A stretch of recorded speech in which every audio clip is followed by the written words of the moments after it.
পৃথিবীর সবচেয়ে ভয়ঙ্কর ও বিস্ময়কর জঙ্গলের বুক চিরে বয়ে চলেছে এক বিশাল নদী আমাজন। এই নদীর বিস্তার, এর রহস্য, এর তীরবর্তী আদিবাসীদের জীবনযাত্রা সবকিছুতেই যেন এক অনন্য জাদু ছড়িয়ে আছে। আমাজন পৃথিবীর সবচেয়ে দীর্ঘতম ও জলবহুল নদীগুলোর মধ্যে একটি, যে নদী দৈর্ঘ্যে প্রায় ৬,৪০০ কিলোমিটার, যার পারে শহর, বন, আদিবাসী জনপদ, তবুও এখানে কোনো ব্রিজ নেই। হ্যাঁ, আপনি ঠিকই শুনেছেন, বিশাল এই নদী যার উপরে একটিও স্থায়ী সেতু নেই। প্রযুক্তির এই যুগেও কিভাবে সম্ভব হলো এমন কিছু? আজকের এই ভিডিওতে আমরা সেই রহস্যই উদ্ঘাটন করব, ধাপে ধাপে, গল্পের ছলে, প্রকৃতির গভীরতা ছুঁয়ে।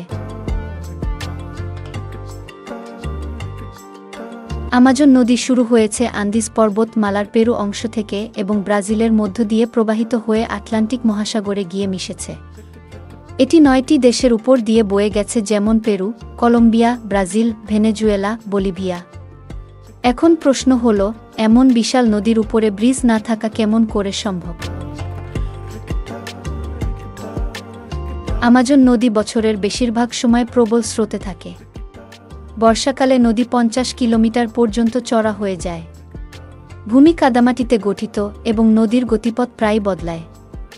এমন একটি গতিশীল নদীতে স্থায়ী ব্রিজ নির্মাণ করা প্রযুক্তিগতভাবে প্রায় অসম্ভব, কারণ প্রতিনিয়ত নদী তার দিক ও গভীরতা পরিবর্তন করে।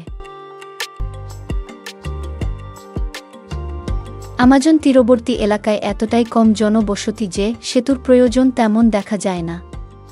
আদিবাসী সম্প্রদায়রা নৌকায় ব্যবহার করে চলাচলের মাধ্যম হিসেবে।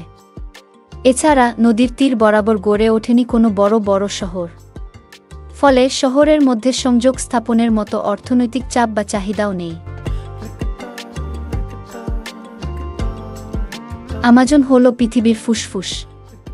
এই বনাঞ্চলের পরিবেশ এতটাই সংবেদনশীল যে সেখানে কোনো স্থায়ী নির্মাণ প্রকৃতিকে বিরাটভাবে ক্ষতিগ্রস্ত করতে পারে।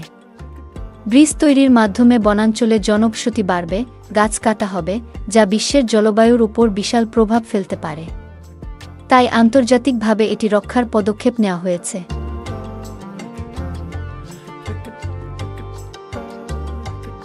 ব্রাজিলে একাধিকবার পরিকল্পনা হয়েছে সেতু নির্মাণের। কিছু অস্থায়ী কাঠের সেতু বানানো হলেও বর্ষাকালে তা ভেসে গেছে।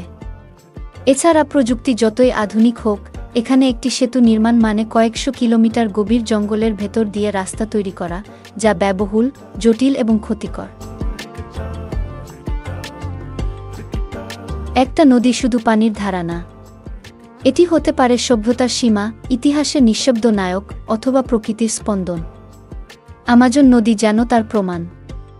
এখানে কোনো ব্রিজ নেই, হয়তো ভবিষ্যতেও থাকবে না, কিন্তু এর প্রবাহ, এর প্রাণ, এর রহস্য সবকিছু মিলিয়ে এটি রয়ে যাবে পৃথিবীর এক অপার বিস্ময়। আপনি যদি আজকের ভিডিও থেকে নতুন কিছু জানতে পারেন, তাহলে লাইক দিতে ভুলবেন না। আর যদি মনে হয় এমন গল্প আরও জানা দরকার, তাহলে সাবস্ক্রাইব করে আমাদের সাথেই থাকুন। তাহলে দেখা হবে নতুন এক বিষয়কে ঘিরে আরেকটি নতুন গল্পে।